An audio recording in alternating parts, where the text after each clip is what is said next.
In today's episode, we're talking to online child safety expert Jessica Chalmers, so you can understand more about keeping the children in your life safe on social media.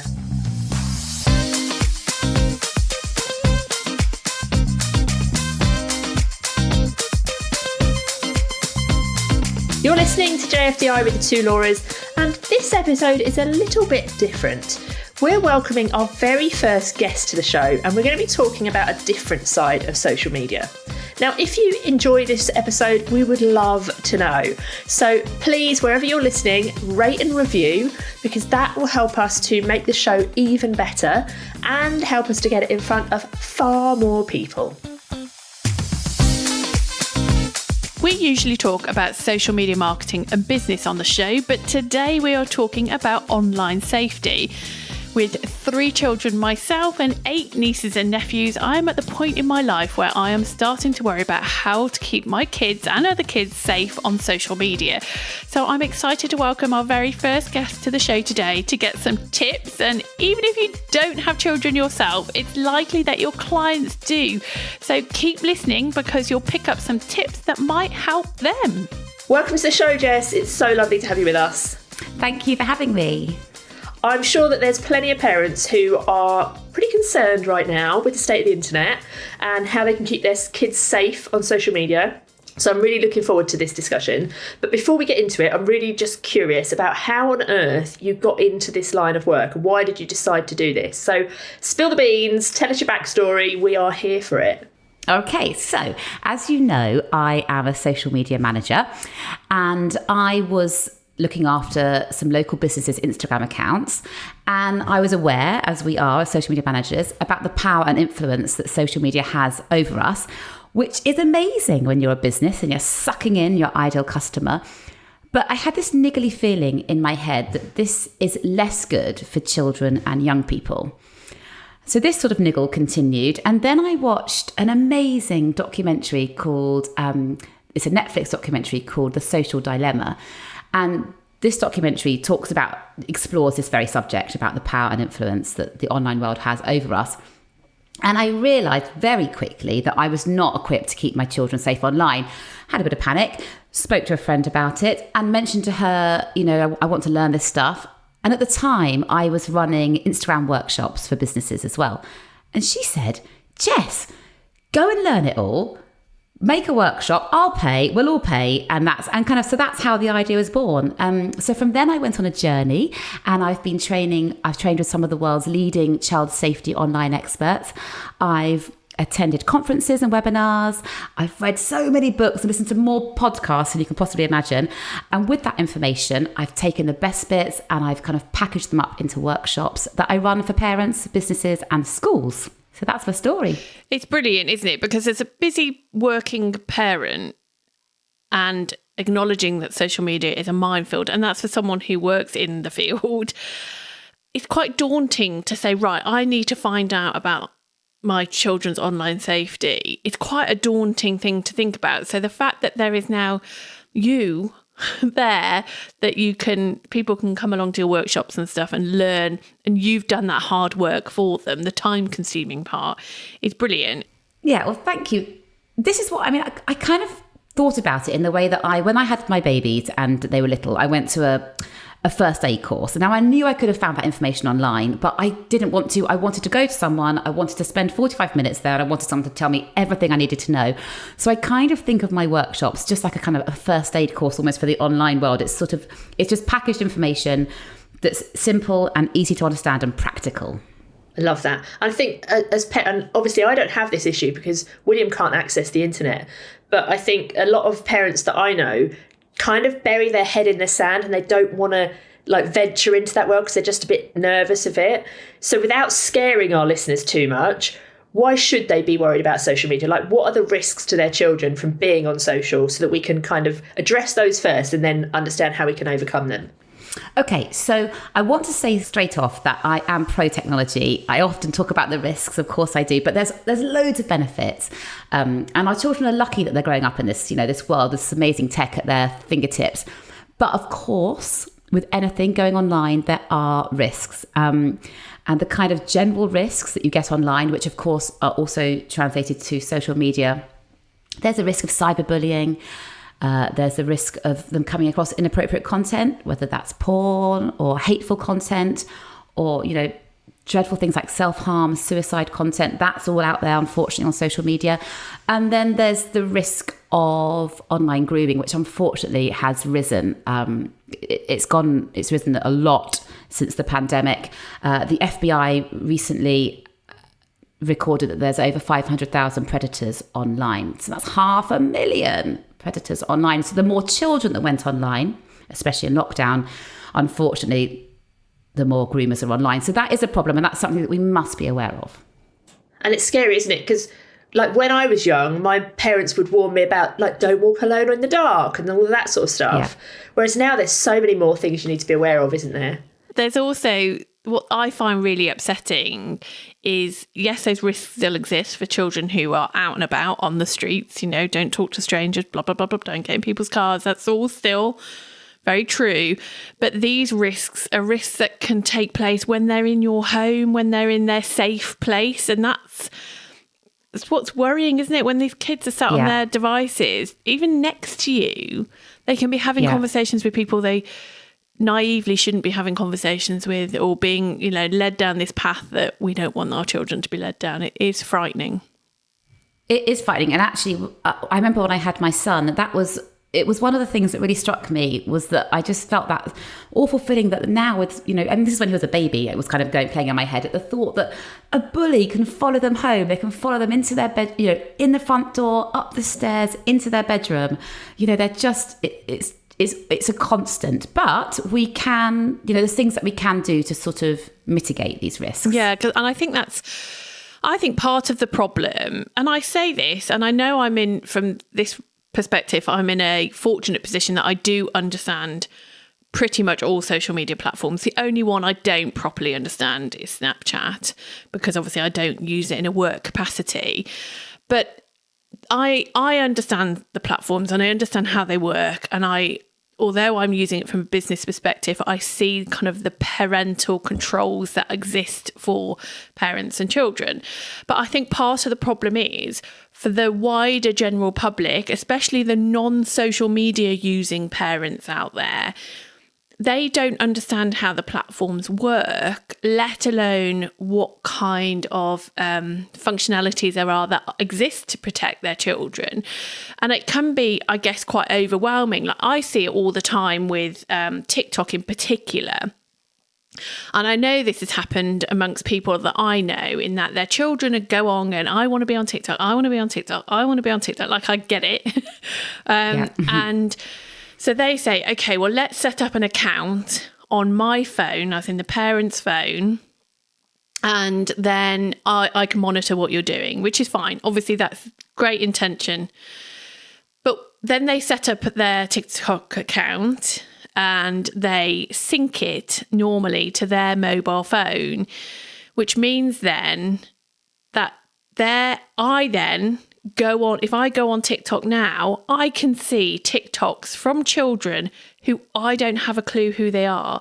But because that person has synced it with their mobile, and just think how many phone numbers we have in our phones. We have the builders, like I use my phone for all my work contacts, the dentist, there's just so many different telephone numbers of people that you wouldn't want them to be able to see your children's content. Not saying there's anything wrong with builders or dentists, may I add. They were just examples. And I think that comes down to we don't understand how these platforms work. And obviously, yes, if they had the privacy settings that other people couldn't see the content, that would solve that. But yeah, I'm constantly scrolling through TikTok and it will say from your contacts, and it's like a 9-year-old boy or 11. And so that could be happening across the board. And I don't know who these kids are. Like, I don't know them.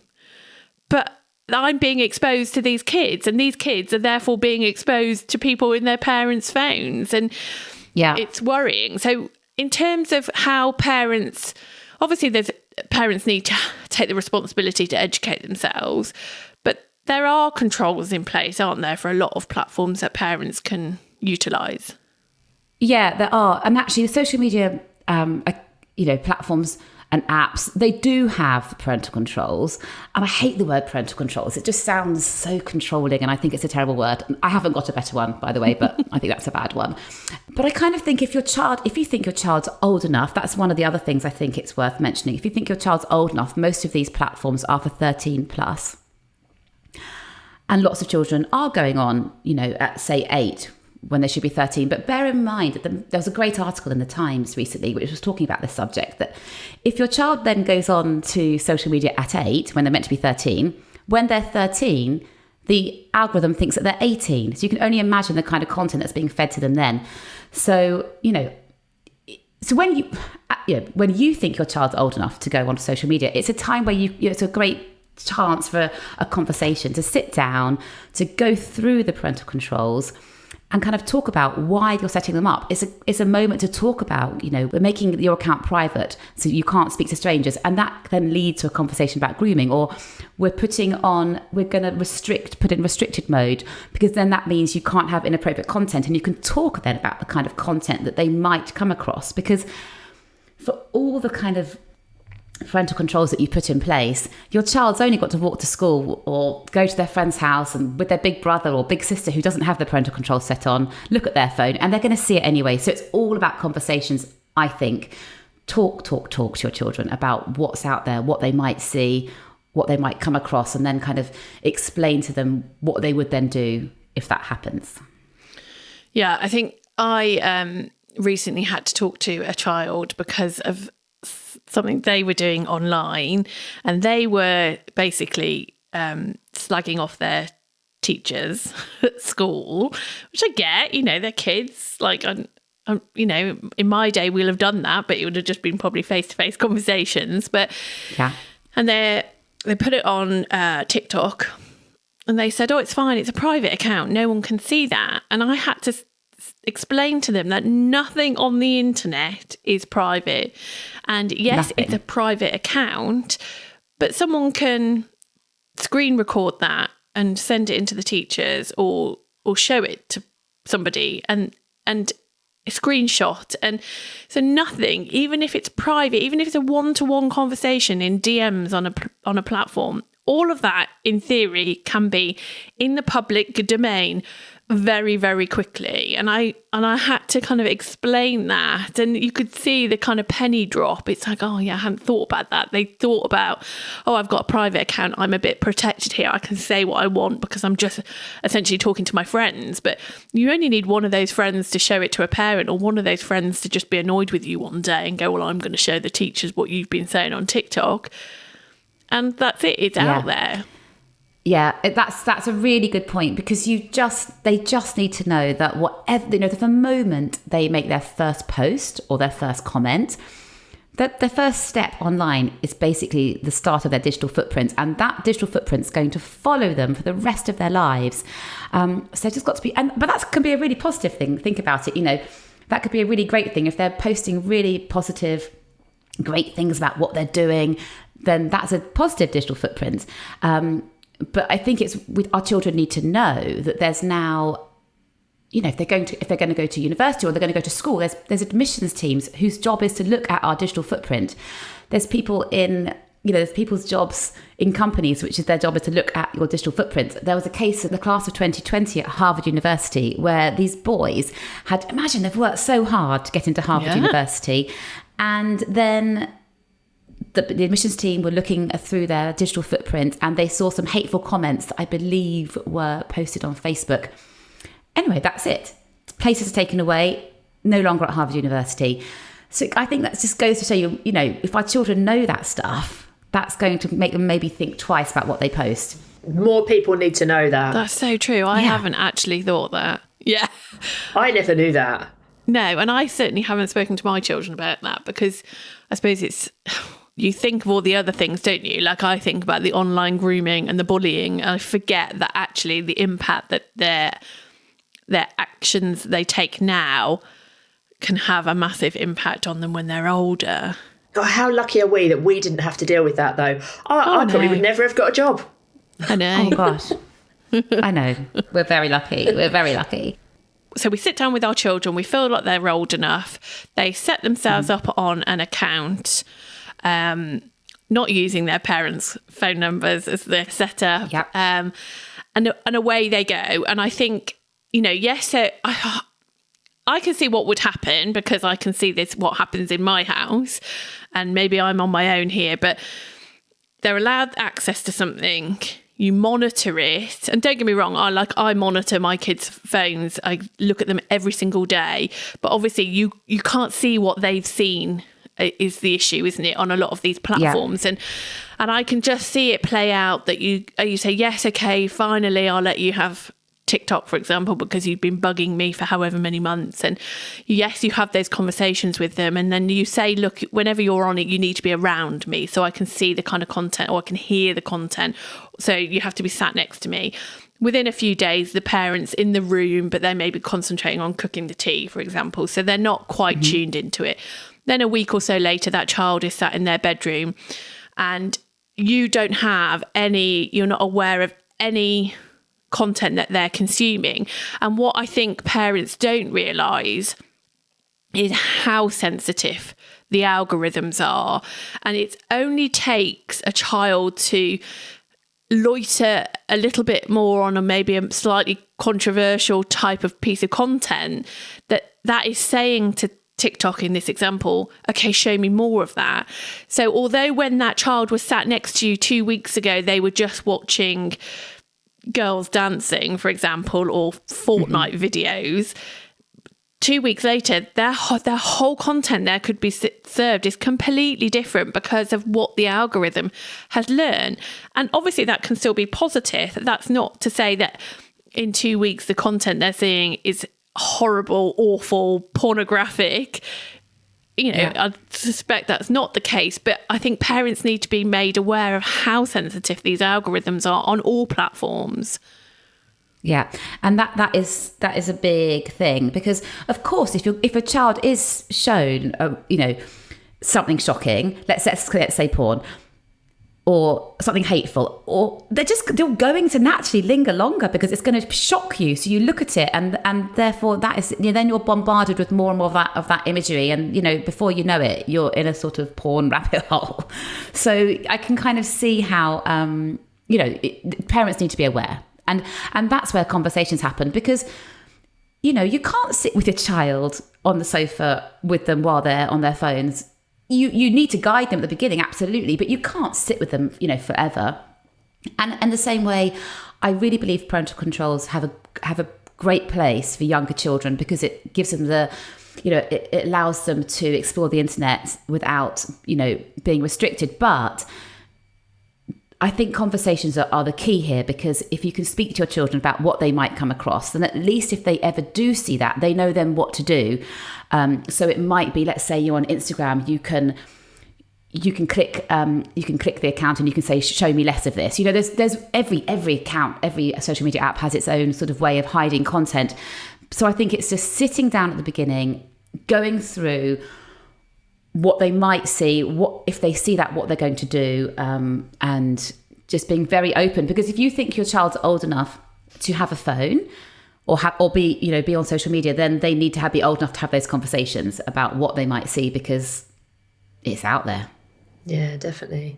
I think going back to what you were just saying, Laura, about the algorithms being really sensitive, a lot of my friends, if we go out for coffee or whatever, their children don't have phones, but they will give them their phone, and they will go and then look on their phone. So then they are seeing that content that is made for adults, and they don't necessarily realise that. And they don't think about what they've looked at before. They think the kid's going to go and look for other things. And that's not how the algorithms work. So I think there's a massive piece of education there.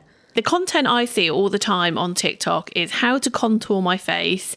And weirdly, I see people taking pregnancy tests a lot. Like, I don't know what I'm obviously watching them, because I keep seeing them, all these people not getting a positive pregnancy test. Anyway, so I think this is what I'm seeing. And I forget then that everybody else isn't seeing this. Like, my feed is very, very much curated for me.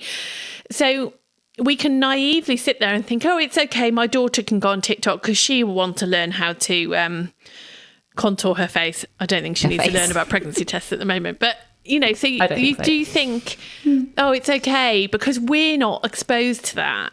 Like, we don't see, you know, these awful challenges that we've heard about in the news. I don't see them because they don't fall into, obviously, the content that I have previously engaged with. So if I was to now go and try and engage with that kind of content, obviously I will then start to see it in my feed, but I need to know about it to go and find it in the first place. Yeah. So just because we see the type of content we see, our children can be seeing completely different content. Yeah, it's really true. I remember when it was the terribly sad Molly Russell inquest in the news recently, and a lot of her suicide and self-harm content was fed to her from Pinterest. Now, if you look at my Pinterest account, it's full of autumnal crafts and birthday interior cakes. Design. You know, exactly, interior design. It's a very different, you know, and so as a parent, you can sort of. You can be. It's confusing, and there's absolutely no shame in not knowing how to do it, because, as I said at the very beginning, it is a minefield, and it's something we sort of need to learn, because this isn't something that we've grown up with. No. It's new to us, isn't it? And I think, I honestly think, if you don't know how to use a platform and you don't understand the platform, then your children shouldn't be allowed to use it, and that's my opinion, and I'm sure there's plenty of people who won't agree with that. Like, my children will not go on Snapchat, because I've heard so much awful stuff about it, personally and professionally, and I don't understand the platform well enough to feel like I could monitor my children on it. So they'll just never, until I find the time to educate myself, which is not going to be anytime soon, and they're not old enough, they're not going to go on it, despite how many times they ask me. And I know not every parent is the same. And I know parents are, you know, they don't have the time, and they think, oh, well, what harm can happen? Let's just go and, you know, chuck them on Snapchat or what, TikTok or what have you. And I appreciate it's difficult when they say, oh, but everybody's got it. It's only me who hasn't got it. Oh, my goodness. Yeah, you know, I get all of that. But I just think parents need to take the time to educate themselves and have those open and honest conversations with their child. Because, like, some of the platforms I just think are awful, or can be awful places for kids.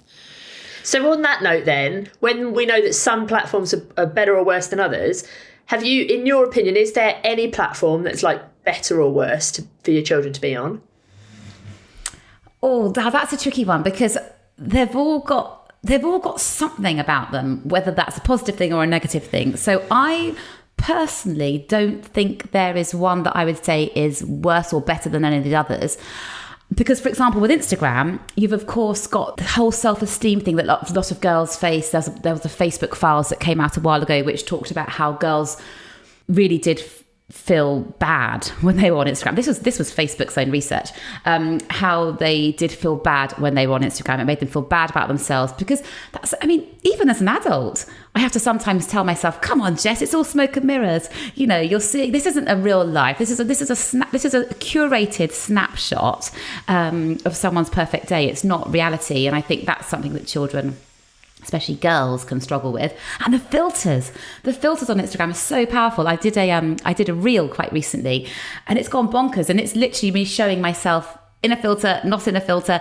And I think that's it just shows how clever they are. Yeah, they are. Really, really changes your face.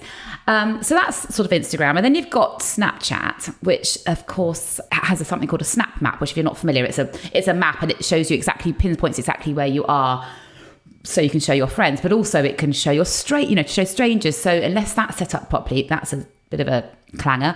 And then you've got TikTok with, as you mentioned earlier, Laura, the challenges.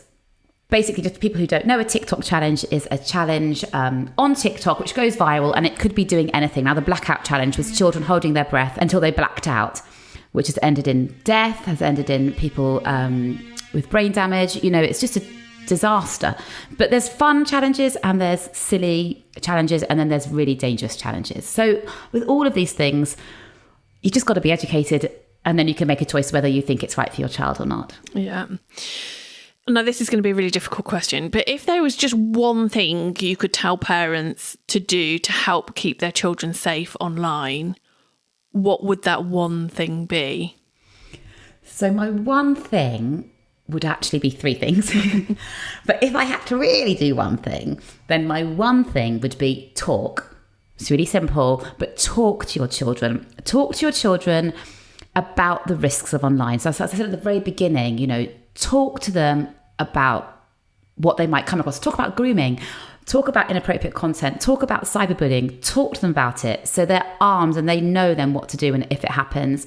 But also, don't just talk about the scary stuff. Talk about the fun stuff. Ask them, how, because the online world is so huge for children. Talk to them about, how was your day online? Like, what was funny? What did you see that was funny today? Oh, tell me about your game. Tell me about what you're playing at Roblox. We know we don't really want to know about Roblox, but talk about Roblox because your child is such a huge part of their life. They want to talk to you about it. And the more they talk about the good stuff, if it ever goes wonky, then they're going to talk to you because they're used to having that conversation. But if I got to have two more, then my other things would be screen grab, block and report. So you want to say that to your child until you're blue in the face and they're so bored of you. Screen grab. Teach your child to screen grab on every device that they use, whether that's a Kindle, a phone, a laptop, whatever it is.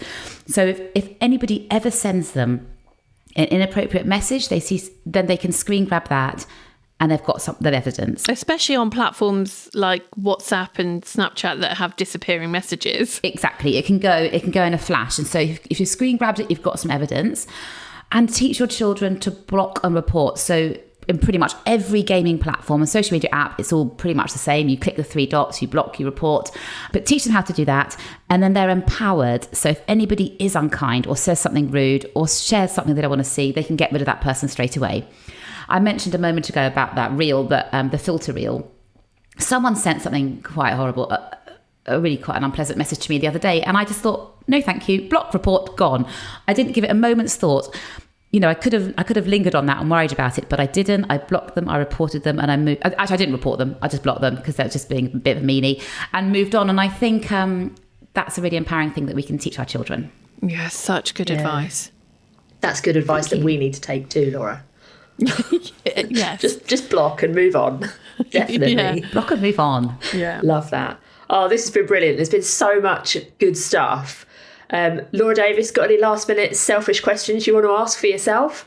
Oh no, but I'm just going to follow and I was going to say stalk Jess then, but that's probably not a quite appropriate term. But no, it's stalk away. It's a constant education, isn't it? And I don't think, and we're in the industry, aren't we? We see how much social media changes on a day-to-day basis. And I guess that's worrying in itself, isn't it, as parents?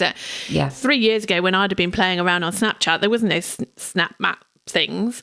So if I was to say to my child, yes, you can go on Snapchat without having looked at it myself, I would not have heard this. I would not have known about the map thing. So it's not just about educating yourself to give your child permission to use that platform. It's about continuing to educate yourself and to be aware of the changes as well, because they change all the time. They do. They change all the time. It is fast moving. This has been so good, Jess. Thank you so, so much. So before we go, for anyone who's listening who wants more help, where can they find you? Where's the best place for them to connect with you so they can come and learn more? Okay, so I have a website, which is socialjess.com. But if you follow me, if you have an Instagram account, come and follow me on Instagram, which is _socialjess. And on there, I share lots of tips and advice about keeping your children safe online. And I also, as I mentioned at the beginning, I run workshops.